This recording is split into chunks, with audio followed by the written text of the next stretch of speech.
নমস্কার, আত্মজ্যোতি চ্যানেলে সকলকে স্বাগত। আশা করি সকলে ভালো আছেন। কেউ কি আপনাকে বারবার অপমান করছে? এর ফলে আপনার মনে দুঃখ, কষ্ট, ক্ষোভের সৃষ্টি হচ্ছে। এই পরিস্থিতি থেকে নিজেকে কিছুতেই বার করতে পারছেন না। এই পরিস্থিতি থেকে নিজেকে কিভাবে বার করবেন সে সম্পর্কে সদ্গুরু জগদীশ বাসুদেব কি বলেছেন আসুন আপনারা জেনে নিন। তিনি বলেছেন, আপনাকে কেউ বারবার অপমান করছে, এই বোধ বা এই ইঙ্গিত আপনার মস্তিষ্ক থেকে দেয়া হচ্ছে, হৃদয় থেকে নয়।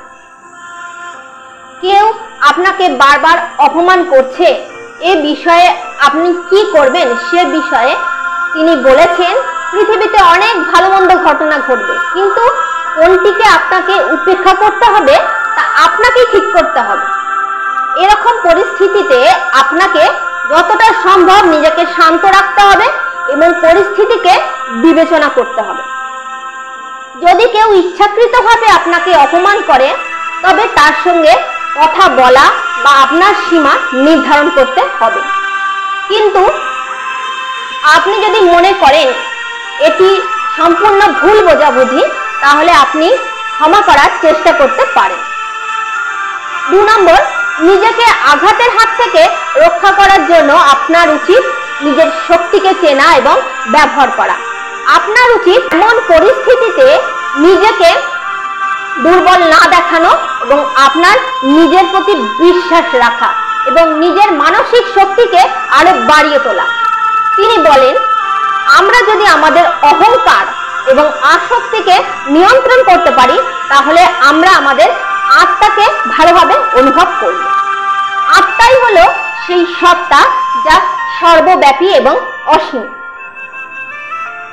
সদ্গুরু বলেন, কেউ আপনাকে বারবার অপমান করলে আপনার মনে রাগ বা ক্ষোভ হওয়া স্বাভাবিক। এই রাগ বা ক্ষোভকে যদি আপনি নিয়ন্ত্রণ করতে না পারেন তাহলে আপনার মানসিক এবং শারীরিক স্বাস্থ্যের জন্য তা যথেষ্ট ক্ষতিকর।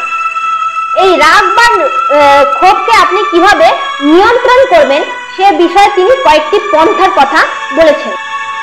রাগ বা ক্ষোভকে নিয়ন্ত্রণ করার জন্য যে কয়েকটি পন্থার কথা তিনি বলেছেন সেগুলি হলো: 1. আধ্যাত্মিক কার্যকলাপ। রাগ কমাতে আপনি যোগা, প্রাণায়াম, ধ্যান এবং নানা রকম শারীরিক কার্যকলাপ করতে পারেন। নাম্বার 2, দূরে থাকুন। কেউ আপনাকে বারবার অপমান করছে সেই সমস্ত ব্যক্তিদের থেকে আপনি নিজেকে দূরে রাখুন। নাম্বার 3, সৃষ্টিকর্তার প্রতি বিশ্বাস। সবকিছুই তার ইচ্ছাতে হচ্ছে, সবকিছুই তিনি করাচ্ছেন, যা করাচ্ছেন তিনি ভালোর জন্যই করাচ্ছেন।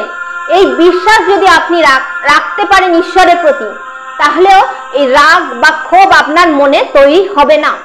নাম্বার 4, অন্যের সঙ্গে কথা বলুন।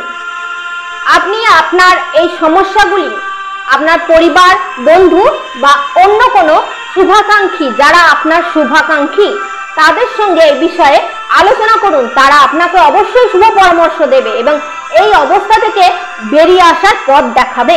তিনি বললেন, যে ব্যক্তি আপনাকে অপমান করছে সেই ব্যক্তি আসলে নিজের দুর্বলতা প্রকাশ করছে, তার মধ্যে আত্মসম্মান বোধের অভাব আছে। তাই আপনার উচিত অপমানকারীর প্রতি ক্ষোভ বা রাগ পুষে না রেখে তার প্রতি সহানুভূতিশীল হওয়া এবং ক্ষমাশীল হওয়া।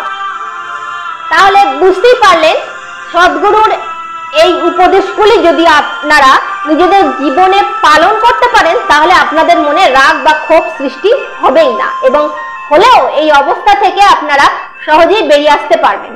ভিডিওটি কেমন লাগলো অবশ্যই লাইক, কমেন্ট এবং শেয়ার করে জানাবেন এবং কমেন্ট বক্সে কমেন্ট করবেন। নমস্কার।